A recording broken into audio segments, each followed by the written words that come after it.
The moors above Manchester more than 30 years ago, as police searched for the bodies of missing children. The moors' murderers were sentenced to life imprisonment for their crimes. 31 years later, should life still mean life for MYRA Hindley?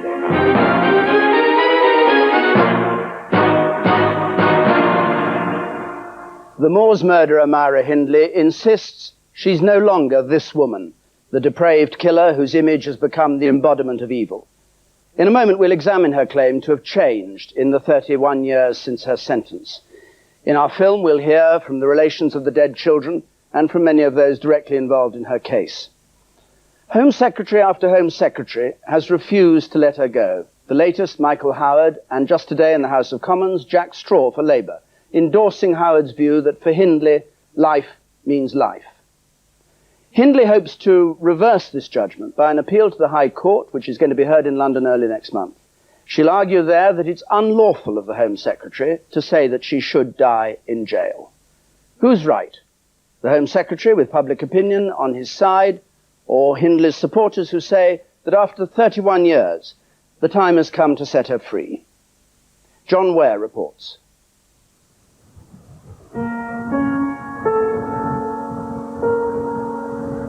In the mid-60s, Saddleworth Moor, just outside Manchester, became a secret cemetery. Ian Brady strangled and buried children here. His lover, MYRA Hindley, lured them to the moor to feed his sadistic and sexual desires. So deeply ingrained in the public's consciousness are the moor's murders, it's as if MYRA Hindley committed them yesterday. The crime she committed, nobody's ever forgot. At the time, they were the most horrendous crimes ever committed. And I don't think she's changed over the years. MYRA Hindley says she has changed. Writing in The Guardian 2 years ago, she blamed the tabloid press for keeping her demonic image frozen in time. The truth of this continuing saga cum Gothic soap opera is that the majority of people don't want to accept that people like myself can change. The contrast between the picture that MYRA Hindley now paints of herself and the public's perception of her could not be greater. It's as if they're both talking about a completely different person. However, there is no dispute about the person she once was, as the world discovered more than 30 years ago.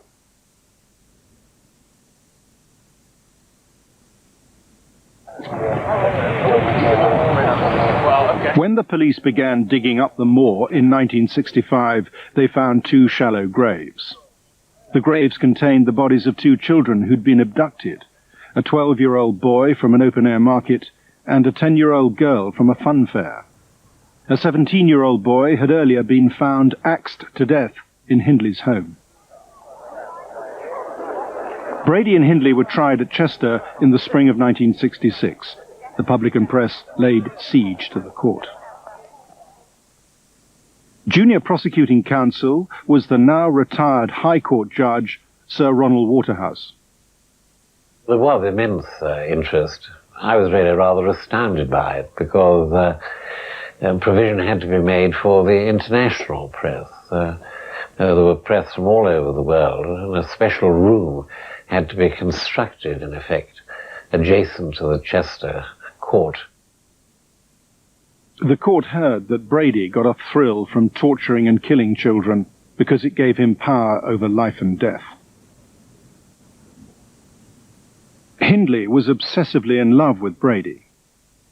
Both were charged with the murders of John Kilbride, Leslie Ann Downey, and Edward Evans. Both pleaded not guilty. She's an intelligent woman that I think everybody recognizes, and she has a rather statuesque appearance. She seemed to be really rather unblinking and certainly for most of the time quite emotionless. Impenetrable? Yes, I think that's a good description. A tape that Brady had recorded of 10-year-old Leslie Ann Downey provided the most harrowing moment of the trial. She'd been forced to strip so that Brady could take pornographic pictures. "What are you going to do with me?" she could be heard pleading. As Leslie Ann's screams echoed round the courtroom, Hindley could be heard telling her harshly to shut up crying. Brady said, "If you don't keep that hand down, I'll slit your neck." The tapes of Leslie Ann Downey's voice will never be forgotten by anyone who heard them, and the judge himself, who kept remarkable control over the whole trial, was visibly moved when he was forced to listen to them. It was the voice of a little girl protesting on the verge of her own murder. Brady was convicted of all 3 murders. Hindley was convicted of 2 and of being an accessory to a 3rd. The death penalty had just been abolished. They were jailed for life, but the number of years they should serve was not specified. The judge, Mr. Justice Fenton Atkinson, drew a distinction between Brady and Hindley. He said, "Though I believe that Brady is wicked beyond belief, without hope of redemption, I cannot feel that the same is necessarily true of Hindley, once she's removed from his influence." As the trial ended, it was this distinction that gave Hindley hope she might eventually be released.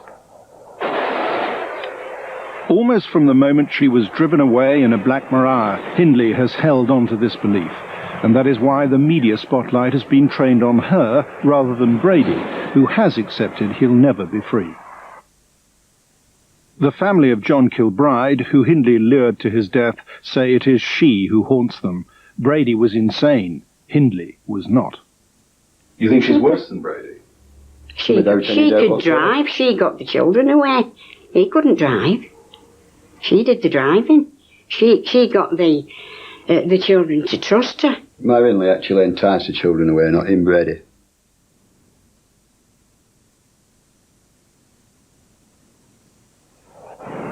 "5 years into her life sentence, Myra Hindley wrote a letter to a friend from Holloway Prison.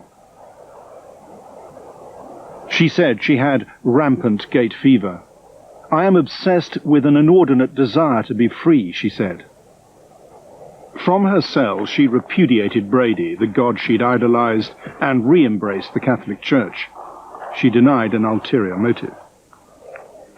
So many people considered my returning to the Catholic Church simply a means of working my ticket, i.e. in the hope that this would suitably impress people and might obtain me favourable release reviews. When did you get interested in the problem of... The friend she was writing to was Lord Longford, who in the 70s campaigned for tougher laws against pornography. He'd been visiting Hindley since she'd first written to him in 1968. He believed that but for Brady, she'd never have been corrupted. To him, her religious conversion was genuine. And every prisoner, if you like to say, every prisoner has a motive for behaving well in prison in the hopes of getting out, but then that's not against them, is it? No, of course not. I'm just asking you whether the return to the church was a genuine return, or whether it... Well, as far as anybody in this world can judge, I would have said it was totally genuine. As genuine as anybody else's I could think of. And not to do with, as it were, working her freedom, freedom ticket? No, not remotely. The Moores murder file had not been closed because the police strongly suspected Hindley and Brady had also murdered 2 more children, making 5 in all. But despite her return to Catholicism, Hindley refused to help. Pauline Reed, aged 16, had disappeared on her way to a dance, and Keith Bennett, 12, walking to his grandmother's. Their families weren't sure if they were dead or alive. Hindley said nothing.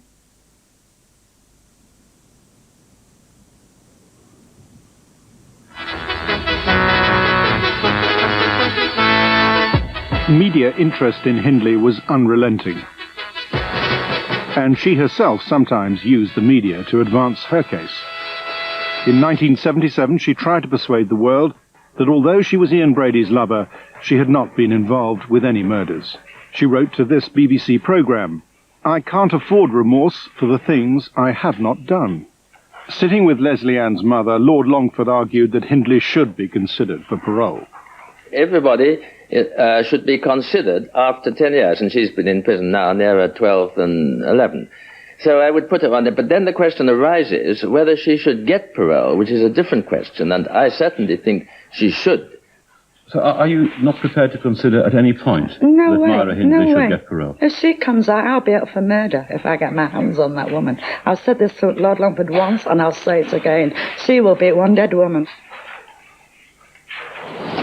Leslie Ann Downey's mother collected thousands of signatures to keep Hindley in jail. The Labour Home Secretary decided her sentence should not even be reviewed. Yes, I have to, for justice. Public opinion was beginning to determine Hindley's sentence.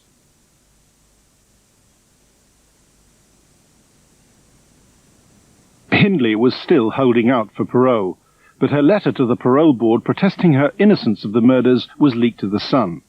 "I do not know the truth behind any of the charges against me," she said.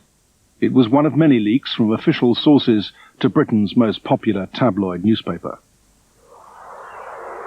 That year, with MYRA Hindley now in Cookhamwood Prison, the Lord Chief Justice recommended she should serve at least 25 years. It was the first time anyone had put a figure on her sentence. 2 years later, the Home Secretary, Leon Britton, increased that to 30 years. MYRA Hindley wasn't told. All he said was that the parole board would review her case in 1990. Although Leon Britton had held out a glimmer of hope for MYRA Hindley, realistically, she was never going to get parole until she confessed and confronted the gravity of her crimes. A month later, her hand was forced, and once again, the press was behind it. From his cell in Gartree Prison, Ian Brady was talking to the Sunday People. Still smarting from rejection by the woman who'd once worshipped him, he said, "If I revealed what really happened, MYRA wouldn't get out in 100 years. Brady now confessed to murdering Pauline Reed. He said that Hindley was involved, and he hinted they'd both killed Keith Bennett too. Hindley was under pressure as never before to come clean. She got a visit from the head of Manchester CID. I go knocking on her door, and I'm saying to her that there's renewed media interest in this case, and I am going to be reviewing the case in a depth it's never been reviewed before. I tell her that I'm going to go and see Brady again, and I think that that had an effect on her, because I don't think she wanted to see Brady being the person that would be given any help other than herself. The roads onto Saddleworth Moor were closed. On the 16th of December 1986, the police began searching the moors for bodies. MYRA Hindley arrived by helicopter to help them. She had not yet confessed to any involvement with the murders of Pauline Reed and Keith Bennett, and appeared to be keeping her options open.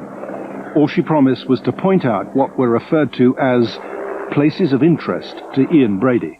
2 police officers were on either side of her throughout. Suddenly she called Mr. Topping to one side. I got optimistic that she was going to be pointing out some very specific place on the moor where we're going to find a grave. But having got us to one side, she just wanted to re-emphasise the point that she was there helping and was doing it not in any way hoping for parole. Did she tell you why she was doing it then? Really to help my inquiries to try and relieve the sufferings of the families of Pauline Reed and Keith Bennett. Why do you think she wanted to emphasise to you that her motive wasn't parole? I don't know. I found that strange because, I mean, clearly a motive was parole. However, she did help pinpoint Pauline Reed's grave, and finally she did confess to her part in all 5 killings.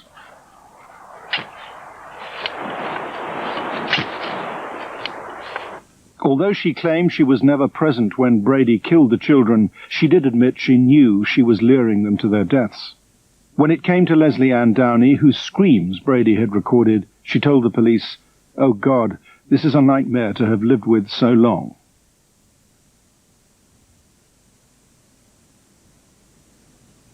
In 1990, the Home Secretary, David Waddington, increased MYRA Hindley's sentence from 30 years to the rest of her natural life.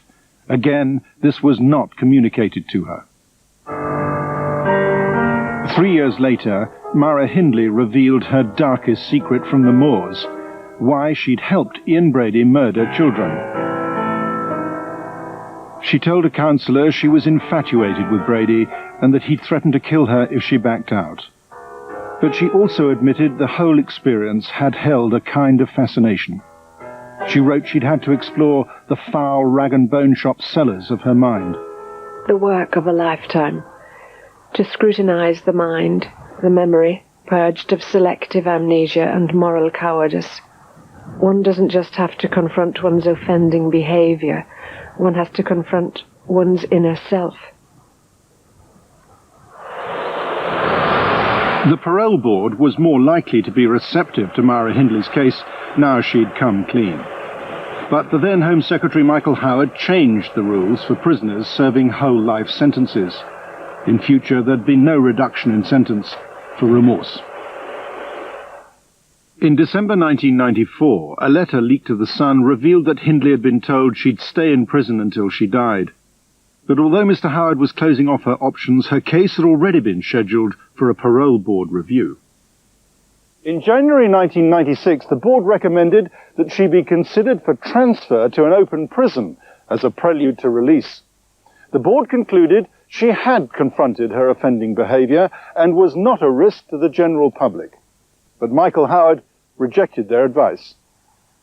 It looked like the end for MYRA Hindley. Her lawyers decided to challenge Mr. Howard in the courts. The case will be heard in 2 weeks' time.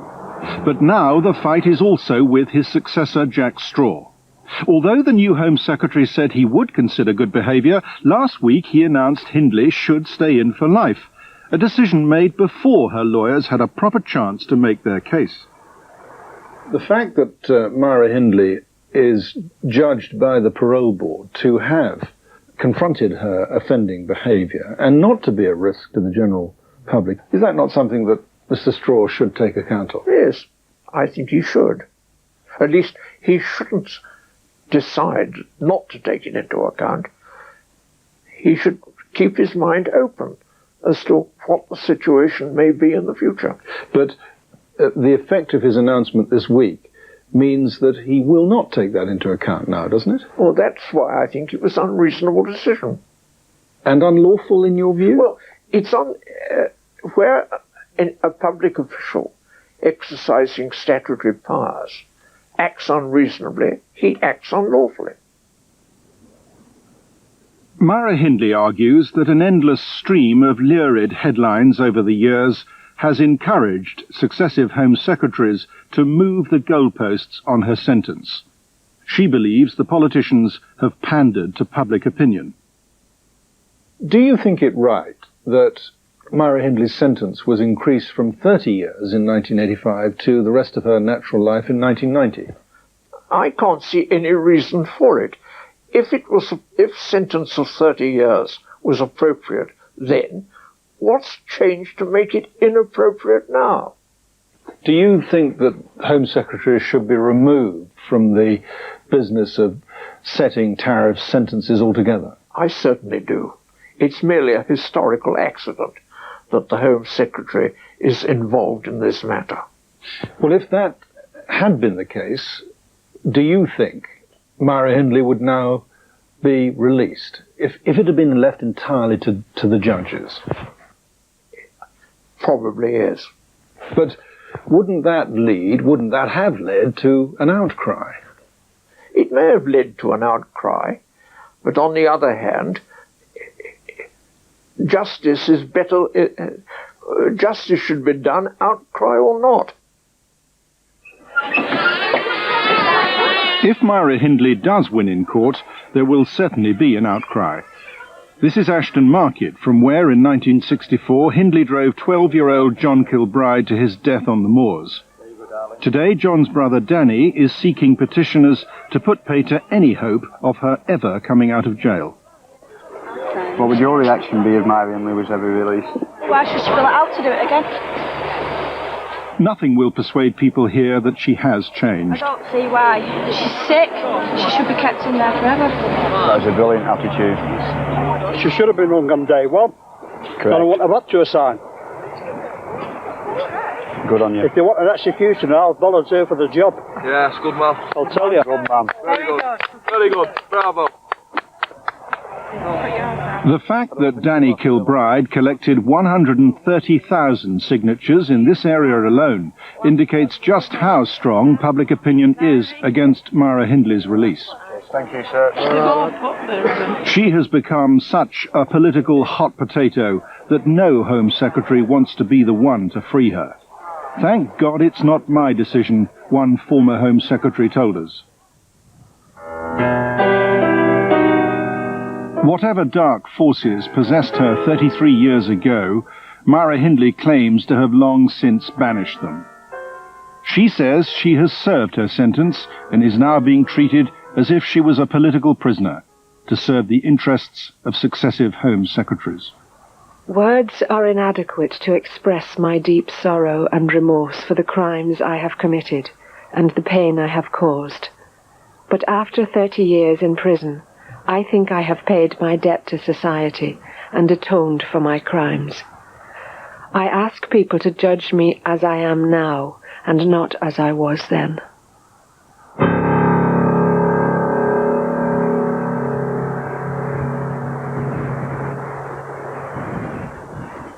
So how should the decision about Myra Hindley's fate be taken?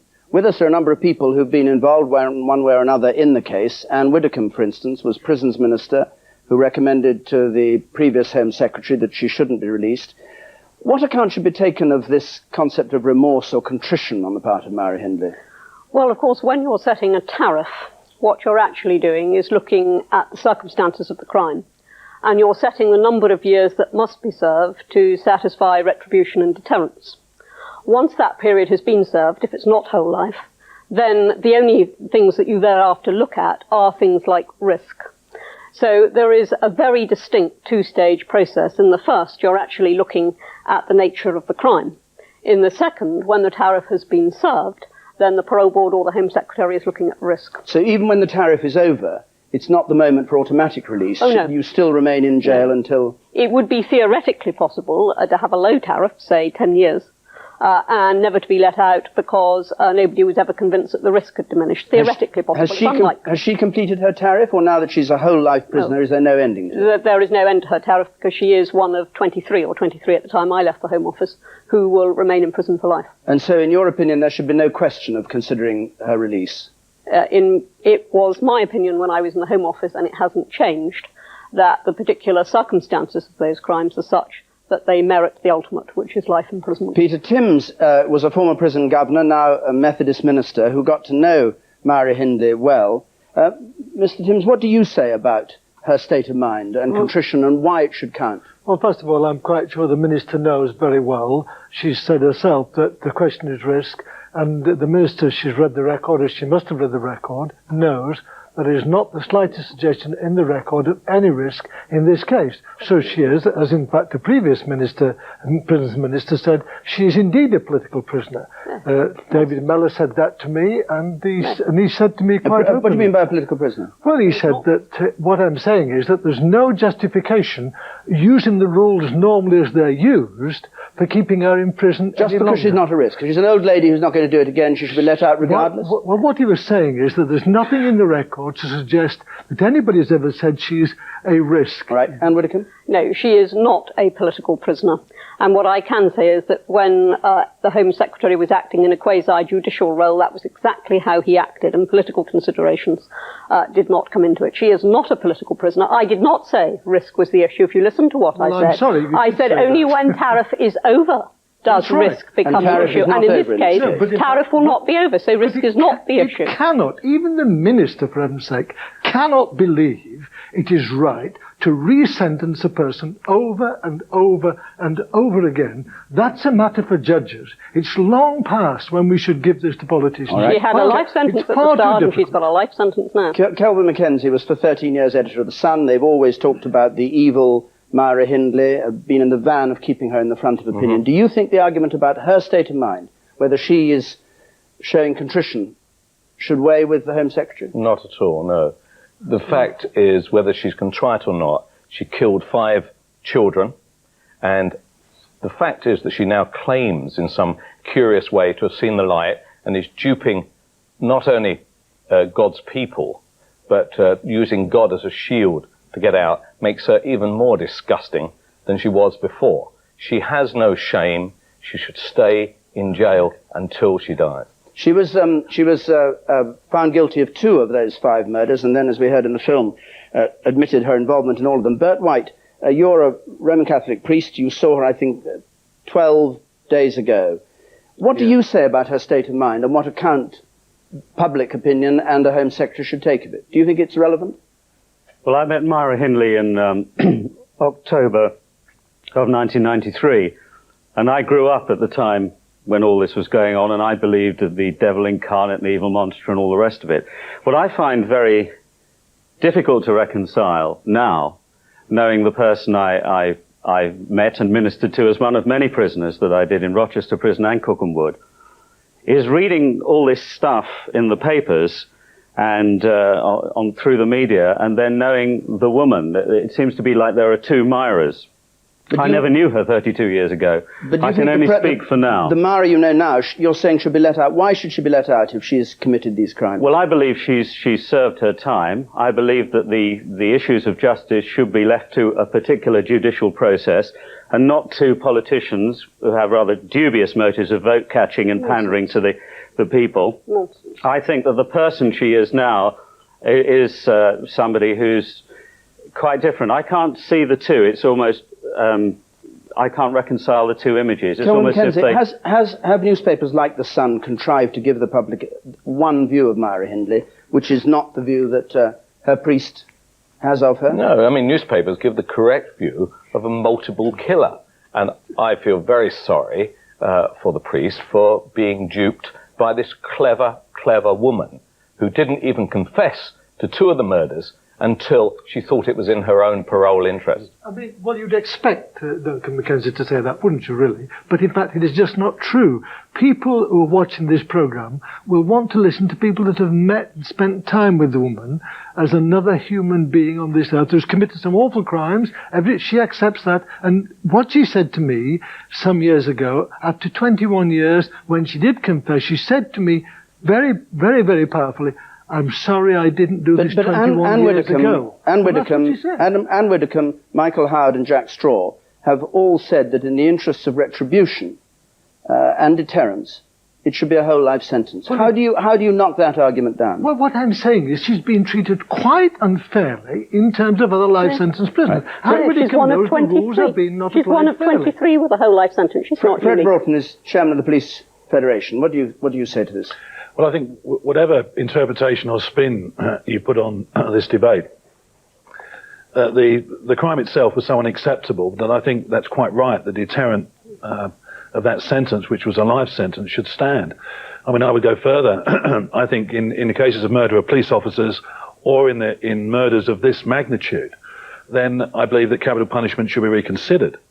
Now, I understand public confidence in the criminal justice system may delay that. But if there is confidence in the criminal justice system, I think hanging is the appropriate punishment for a crime of that magnitude. And in its absence, a whole life sentence is what you'd like to see? I think that's right. I think in the case of murder of police officers, if we're going to continue to have Let's stick with the Myra Hindley case. But in the case of these murders of this sort of magnitude and wickedness, then I think life should mean life. Mike Mansfield is a distinguished QC. Do you, Mr. Mansfield, think that life should mean life in any circumstances?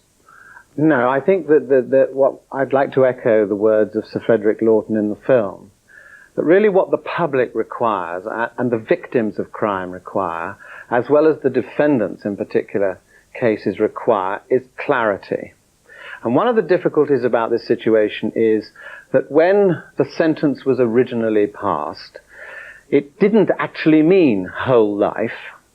No tariff was set, and as far as Myra Hindley was concerned, this particular individual, she understood a situation in which a trial judge had said there was a distinction to be made. There is hope in her case, not in the other case. Now, she lived her life within a prison system on that basis, And I think the first point that has to be made very strongly indeed is that if you're going to have a system of justice, there has to be clarity for all, such that at each stage she should have that communicated to her. And you don't have a system, we've never countenanced a system, in which you have retrospective justice. In other words, you go back and you look at it again and you keep increasing the sentence. And I think politicians have nothing to do with this. And it was a political accident of history that allowed Home Secretaries any role, because the perception will be that the politician may be influenced, in the present case, by Jack Straw announcing at the same time a lot of early release, and so placating public opinion by announcing prior to this judicial review, and this is the last point I want to make, I think it is quite reprehensible that a Home Secretary in this way should preempt the decision of the courts, which have been left with the duty of sentencing. And Widdicombe, this argument that she has been treated unjustly because her sentence has been increased from 30 years to whole life. I have some sympathy with the point made about clarity. And of course there is now a rule that tariffs must be disclosed to the prisoner. The prisoner can make representations against the tariff, and that then the tariff must be reset, taking all those things into account. But of course, once you allow that a tariff can be reset, then you must obviously take into account the possibility of raising it. And one thing, of course, that we try to do is to keep rough comparability throughout the system. So that you approve of a Home Secretary increasing a sentence after it's been given, if he feels that it was too small a sentence, or he feels the time isn't right? I think he's got to keep comparability in the system. The point about having a life sentence is that it could be anything from a very few years to the whole of one's life. And we try to look at the nature of the crime and decide on the particular characteristics of the crime. But if a judge has said 30 years is what she should serve, how can a Home Secretary then legitimately increase that to whole life? I don't understand how he does that. He can do that because, of course, when the sentence was first given, no particular tariff was set. No, but 30 years was set at one point. Was agreed, but subsequently. Now, once somebody seeks a review of a tariff, then there is, with it, the obvious risk that it will go up. And I don't actually find that that is wrong if you're trying to keep comparability between all sorts of different types of crime. Yes, briefly. I mean, I think we have to go back to first principles. And what we have to face as a society is, really the fundamental question is, are we going to have a situation in which certain types of offences carry an automatic life sentence within which there is no hope? Let me ask I don't agree with that, but I think we have to face that. Anybody in our audience want to talk about this, whether you believe that, yes? I mean, I'm sure that all the people I've heard speaking are people who've met Myra Hindley in the past and are thoroughly decent people. But I don't believe this woman should ever be allowed out. I don't think she should be alive to this day. But you think that that there can be a whole life sentence with no review? Absolutely. Does anybody disagree? Yes, sir. Yes, I'd just like to pick up on a couple of points that the gentleman over there said about Myra Hindley and saying that she's a human being. How can you ever say that that woman is a human being? She's the most disgusting person there's ever been. How can you class her as a human being? And also, if it was your daughter and you had to go to court tomorrow and listen to tapes of your daughter being killed, would you then say, in 10 years' time, that person should be released? What I'm saying is that in these very difficult cases, we should trust the judges and not the politicians. The minister knows very well that there's not the slightest suggestion in the record, using the normal rules, that this woman is dangerous, as she'd done her sentence. That doesn't mean to say she shouldn't serve. But if she's done that to your let me daughter, answer your question. would you It doesn't mean. want her free? Let me answer your question. Doesn't mean to say she shouldn't serve a long time. What it does mean to say is that we shouldn't single her out and treat her differently, and that is what has happened successively. She's one of 23. That's what has happened successively. And people like I'm personally delighted if she has suffered pain by having the tariff changed on her. If she had thought she was going to get out and then it was denied her, good. I enjoy that, and I represent 95% of this country. People in this country do not want her released. She represents something which I know you as a Methodist minister can't seem to understand, but it represents pure evil. Let me tell you something that you don't understand. Fortunately, we have laws and we have judges, and newspapers do not control these matters. Well, isn't that a shame? Not to do. Isn't that a shame? The man here. With all due respect to the minister, surely the judges have made as many mistakes as politicians. Quite right. Yes. Terrible. I think, first of all, the word life has been misused, and most people don't understand when people are given a life imprisonment anyway, and it seems to mean only a couple of years. And I do think there are some crimes which are so horrible that they mean life, and that should be life inside. And I think politicians should intervene because judges are seen in the public eye to get things wrong, to underrate the evilness of some crimes. And when, in the past with Michael Howard, there was an attempt to intervene and to make more strict the tariffs of certain crimes, you should have seen the judges all saying, no, we'd never do that. We don't want our self-interest to be preyed on by the politicians. Do any of you who are not specialist members of this audience think she should be released, that she should be given parole? Yes. I'd actually like to go back to the Sun editor who turned around and said Former Sun editor, still the same, turned around and said that public opinion says this, 98, whatever. Well, public opinion is based on the trash you write in the Sun newspaper. Well, I don't write it anymore, but thank you anyway for that point. The question is, yes, I do believe that newspapers are a powerful medium, and I believe that they are a medium for good. That they represent the ordinary working man in this country, or working man and woman in this country, who often has a voice but can't be heard. That very word that's being used today, evil, and applying to MYRA, has been at the centre of most of the tabloid coverage, and I am delighted to have been part of it. Are you happy that it's in the hands of politicians and not of judges? I absolutely am. Why? Because you think they're more in tune with public opinion? There are a number of rather clever QCs in this country, and I'm not accusing Mr. Mansfield of either being clever or otherwise, who would, at a thrice, free anybody from any kind of sentence in return for a large brief fee. And the problem would have been, I suspect, that if the judges had been in control, as your film showed, MYRA Hindley would have been on the streets 20 years ago, and I suspect may well have been dead today because of that. Is it right that Home Secretaries, the politicians, should make this judgment because they're in line with public opinion? No, I'd like to try and raise the level of the debate here, because it's getting very abusive and very personal, and this is a very serious issue. My concern is that what is demonstrated by some of the voices tonight is a desire to return to a kind of summary justice which is executed on the streets. And the whole point of our society has been a democracy which actually involves a voice being heard, being translated into law. And it is a question of whether Parliament, as the voice of the people, decides in the long run that there should be categories of offence. It hasn't done that yet. But if it was to be done by the legislature, a clear definition of the offences which we say carry an automatic life sentence with no hope at the end, and there was a clear debate about that, then it would be a different position. But that hasn't happened. Okay, and politicians are interrupting in advance. Anne Widdecombe, one very brief last point. Is it the job of a Home Secretary, whether Labour or Conservative in these circumstances, to interpret public opinion, society's opinion, as he or she sees it on the question of release? Certainly he mustn't make his mind up on the basis of tabloid headlines. There is at root throughout the whole tariff system, not just MYRA Hindley's, but throughout the whole tariff system, a strong, compelling necessity to maintain public confidence in the system. So no shame, in your opinion, if it happens that it follows the Sun's lead?